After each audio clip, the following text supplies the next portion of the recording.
Hey guys, long time no see. I'm very sorry about how long it's been. I realized that I left a lot of you hanging, and I'm sorry. I could go on and on about excuses, but that would be boring. So instead, I'm going to make an update video, and as you can tell by the title, I have a very exciting update. But I'm just going to start right where I left off, just to explain everything, because, yeah, so let's do this. So in May or June of 2018, I don't remember the time exactly, but my GJ, which is what I had when I left off, it started flipping into my stomach, so I can insert a picture of like what I mean by that. As you can see, this is what a normal one looks like. It's going from the port into the intestines as it's supposed to. And then this is what was happening, is it was just coiling all back into my stomach, so that it was just going straight into my stomach. So instead of being in my intestines, I was just throwing up all the formula instead. So anyway, it was flipping into my stomach, and so my doctors were like, well, we need to find a new way to fix this. So what they wanted to do is they wanted to just place a new GJ because they were worried that maybe it was my anatomy. So then they attempted that. So what they had to do is they had to go in and they had to poke me with the needle to try and find a spot so that they could place the new GJ. And as you can see, it was unsuccessful because they were unable to find another position for the GJ tube to go into, and as you can see, it caused bruising. So then what my doctor decided to do is, because my GJ wasn't working and because he wasn't able to place a new one, he decided that he wanted to just go ahead and call a surgeon to get a surgeon involved and to go ahead and place a J tube. For those of you that don't know, a J tube is a tube that goes directly into the intestines, and so what you have to do is you have to have a surgeon to go in laparoscopically to open you up and then to attach a portion of your intestines to your abdominal wall so that he can put the feeding tube into your stomach and then have it going straight into your intestines so that you're able to get food that way, so that the tube cannot flip into your stomach, is because it's going directly into your intestines. So I had my surgery in June for the J tube placement. They did the surgery laparoscopically, so they cut me open, and at cut 3, that's where they put the camera so that they were able to see everything that was going on.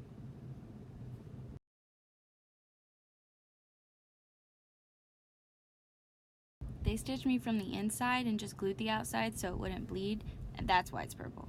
Not long after that, I got an ear infection, and it got so bad that my ear actually started bleeding and I wasn't able to hear very well out of it. I ended up going to an ER, and they gave me some antibiotics, but unfortunately my hearing never came back, and I ended up losing quite a bit of hearing in both ears. Then I got a job. After that, I met the most amazing guy and fell in love.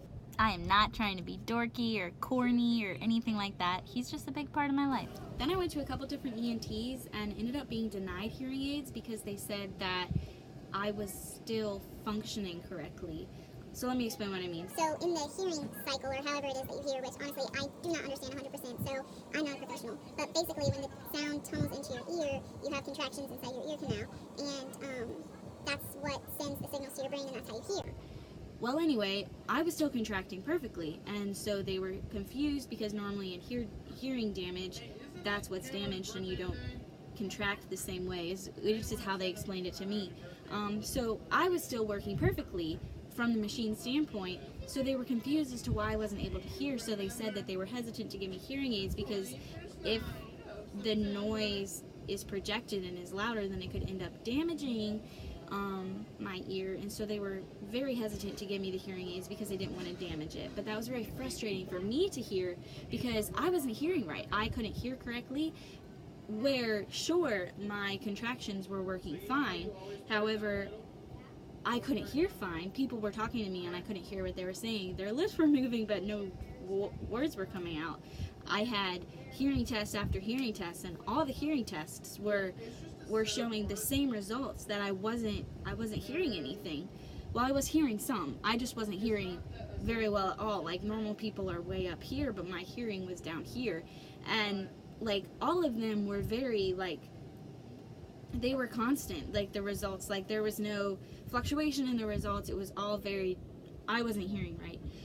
But they weren't going to give me the hearing aids because they were saying that I was not needing them. Basically, what they were saying was that I just needed to concentrate harder. I just needed to listen harder and to concentrate more on what people were saying and to not be so distracted. But that was really frustrating for me because I was concentrating and I was trying very hard to hear what people were saying, but I couldn't hear, which is very frustrating for me to hear. But I mean, if a doctor looks at you and says, no, you can't really do anything about that, they said no hearing aids. So I was just stuck trying to listen harder. Then I started nursing school. It's amazing. After that, my doctors wanted to try something new because I still wasn't better. I was able to hold a little bit of food down, but it caused a lot of pain and it just wasn't working. So they wanted to try a Botox infusion into my pyloric sphincter, which is the flappy thingy that opens from your stomach into your intestines, and they were hoping that by injecting the Botox it would cause this sphincter to open more easily, to allow food to pass more easily, and they were hoping that by doing that my stomach would be able to digest the food faster into my intestines so that I wouldn't be able to throw it up because I was digesting it. And then that's another reason why they were thinking that I was throwing up, is with the gastroparesis and the food staying in your stomach longer than it was supposed to. They were hoping that by injecting the Botox into the sphincter that it would be able to help the food to pass more easily. But unfortunately, that did not go very well. The procedure was extremely painful. I was sedated, and as y'all have seen by some of my sedation videos, I don't necessarily come out the best out of sedation, but not only that, it was extremely painful. It caused a lot of pain, and you know, the doctors, they were saying that it was going to hurt a little bit, but it did not hurt a little bit. It hurt quite a bit, and I remember being in a lot of pain. I was inpatient for a little bit after that procedure. But that was a very painful procedure, and it ended up not working very well, and it caused a lot of bloating and a lot of pain, and I ended up starting to throw up everything again, as opposed to being able to keep down just a little bit, and it was very miserable, and it did not work very well. But then after a couple weeks, I started to notice a difference, and I was able to keep a little bit more food down and a little more food. So whether or not that was the Botox injection, that was just really delayed reaction, because they did say that it could take a couple weeks. 2 weeks later, I was supposed to, they called and followed up, but 2 weeks later it was not better. It was a lot worse. It was just eating anything caused extreme pain. It was not. My body was not having it. But then about 4 to 6 weeks after the injection, then it started. I don't know if it was the injection, but probably, there's no 100% way to tell, but about 4 to 6 weeks after the injection is when I actually started to notice a little bit of a difference. Throughout all these, everything that I just said, I had hospitalizations. I don't want to say every month, but I've had quite a few hospitalizations just with J-tube complications. I had so many complications with that itty bitty J-tube. My goodness gracious. It looks innocent, but I tell you, it is not innocent. It is awful. It was the worst. It was awful. Like, my goodness gracious, that J-tube just, it caused so many problems. I'm going to show you a couple pictures.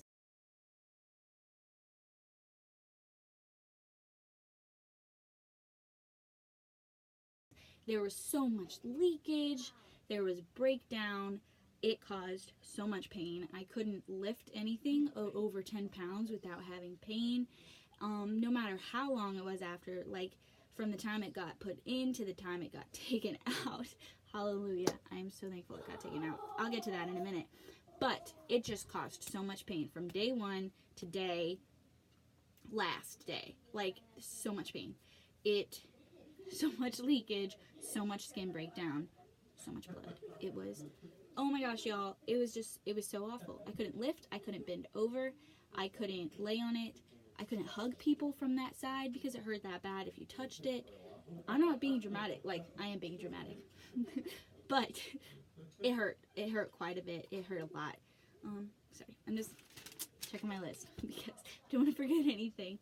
But yeah, it caused so many complications. It got to the point where it was leaking so bad that they ended up having to put a colostomy, but it was actually a urostomy bag, which is just one that catches pee.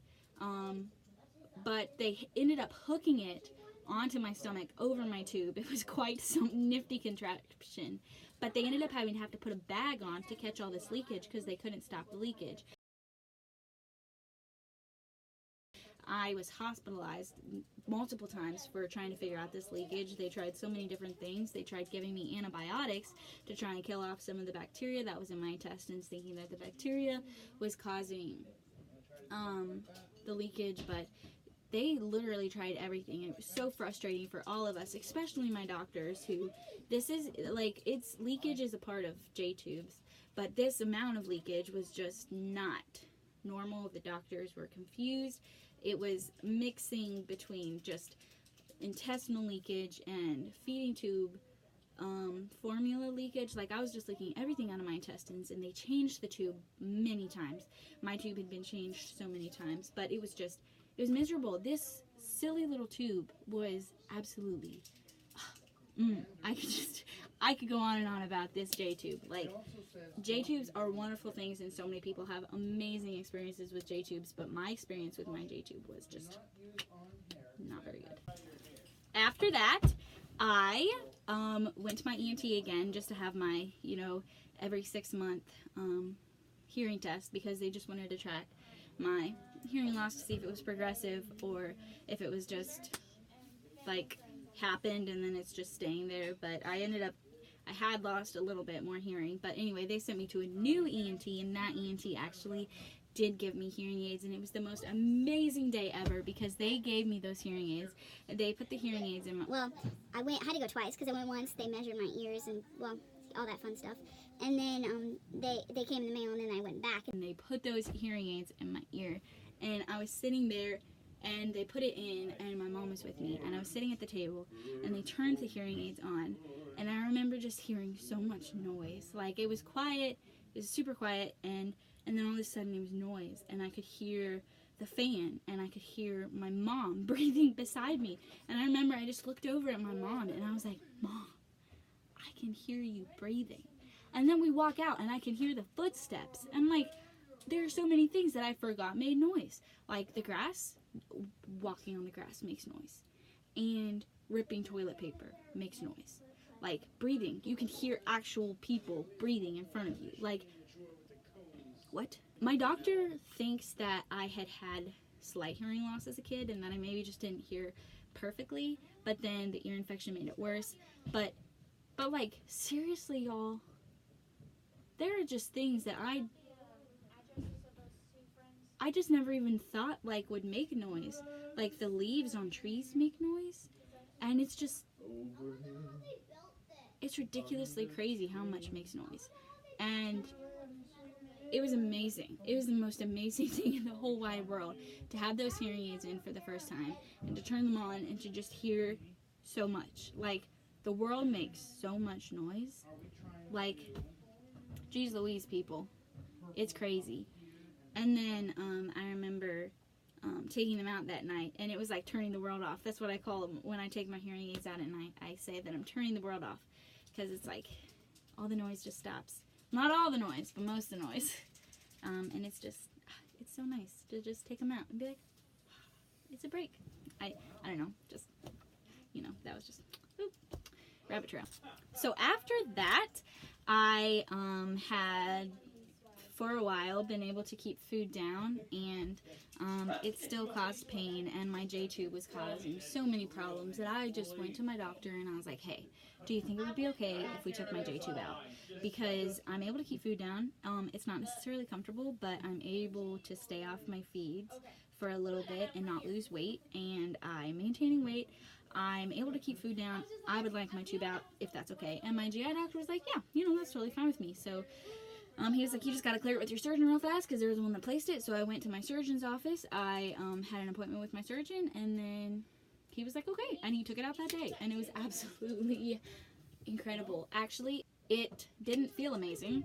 It hurt very, very bad, and it leaked so much. Everything I drank came right back out that little hole. I have a picture of what the hole looked like. If you want to skip, like, that's okay, because it's kind of gross, but. And this is a picture of it 3 weeks later, 2 to 3 weeks later. I should have taken more pictures and had, like, day 1, day 2, day 3, because that would have been, like, super cool, but. I'm not cool and forgot. Like, didn't even think to take pictures like that until, like, now. Anyway, that's what it looked like.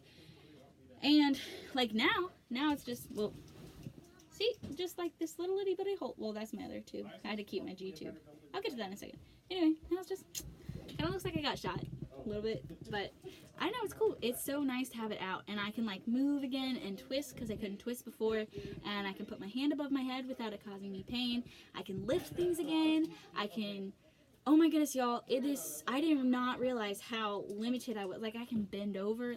Goodness gracious, it is so nice to have this J tube out. Like, oh, geez Louise, y'all. Geez Louise. It is so much better. It is so much better. I have gotten to, like, go back to so much of my life that I wasn't able to before, because my J tube was causing me so much pain, that I can do it now. But we have to keep the G tube, because I still do have to take some formula in my stomach, because I'm not able to eat quite enough, because it causes me so much pain. I'm never hungry, so I ended up just doing, like, bolus feeds, which is where you just, you know, dump the formula into your stomach, basically. So I do bolus feeds still, but other than that, I can eat, I can drink, and it's incredible. God is very good, and I'm thankful to be where I am in my health today. I definitely, obviously, could be better, because I still need my tube, and I'm still not able to eat enough and absorb enough, because I'm having problems with absorption. But God is good, and I can eat again. It's absolutely awful. I don't enjoy it, but I can, and I'm very thankful for that, and it's something that I don't take for granted. And I've definitely come a long way. I've definitely had crazy things, but I'm definitely thankful for where I am, and I'm thankful for you guys and the support. And I do apologize again that I left y'all just, like, totally hanging there, but thank you.